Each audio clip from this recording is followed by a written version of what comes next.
The honeybee is one of the most collaborative insects in the world. Each hive is comprised of thousands of bees working together in order to build and sustain a colony. Within the colony, each bee has a specific role to play, a job, if you will. These are jobs like foraging for food, tending to young larvae, and building a honeycomb.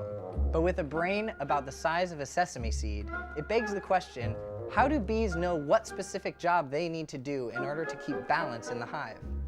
The answer is written into the genetic makeup of each bee. And it starts with the queen bee, who has the unique ability to designate the sex of her children, which plays a pivotal role in their future. If the queen wants to lay a female egg, she will fertilize the egg by releasing spermatozoa that is stored in the spermatheca, which sits behind her ovaries. The spermatheca is filled during her first week of life, when she mates with up to 20 drones, or male bees. If the queen wants to lay a male egg, she will not release any spermatozoa as the egg leaves the ovaries. And drones have a singular job. That job is to mate with queens from other colonies to propagate the species. When they're not trying to mate, they eat leisurely from the honey reserves and wait for a queen to go on her nuptial flight. Female bees, or worker bees, do literally everything else. They keep the cells clean, care for the larvae, build cells, tend to the queen, store honey, forage, pollinate, guard the nest, and even feed male bees honey if they're begging for it.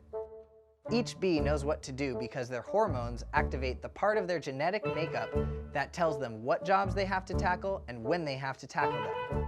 They go through 4 phases of jobs before dying. In phase 1, bees go to work immediately after they emerge from metamorphosis, about 3 weeks after they're born. They begin cleaning the cells from which they emerged. After about 3 days, their hormones shift them into nurse bee mode. In this job, they feed the young brood that succeeds them. This lasts for about a week. Then phase 3 kicks in, and the workers become general handymen, moving farther away from the center of the hive and doing things like building honeycomb, storing food, and guarding the nest entrances. This lasts about a week. The final phase is the most dangerous. It's the foraging phase, where workers leave the nest to find pollen to bring home and feed the colony. This phase starts around day 41 and lasts until about day 50.